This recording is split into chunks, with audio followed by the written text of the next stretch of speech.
জামাই বাবু, ও জামাইবু, খাওয়া হয়ে গেছে?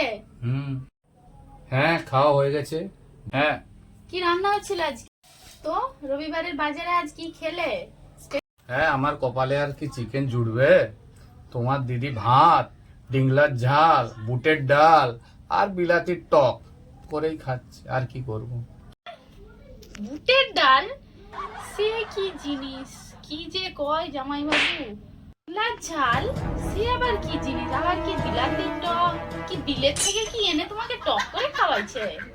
আরে দিদি, জামাই বাবু যে বললো কি ডিংলার ঝাল, বিলাতির টক, বুটের ডাল, ই আবার কি জিনিস বলতো আমাদের ভাষায়? আরে ও বলতে পারে নাই বিলাতির টক কি জিনিস। ও নিজে বললো টকটা খেলোই না, বললো বড্ড জোনা বানিয়ে দিয়েছো, ওই জন্য খেলোই না। বিলাতি হচ্ছে আমরা যেটাকে টমেটো বলি সেটাকে ও বিলাতি বলে। হ্যালো, আরে ডিংলা মানে হলো ওই যেটাকে তোরা কুমড়া বলো ওটাকে আমরা ডিংলা বলি। আর বুট রে, যেটাকে তোরা ছোলার ডাল বলো ওটাকে আমরা বুট বলি। ও, এইবার বুঝতে পারলাম। জামাইবাবুকে জিজ্ঞেস করছি কি ডিংলা, কি বিলাতি, কি বুট, জামাইবাবু বলতেই পারছে না।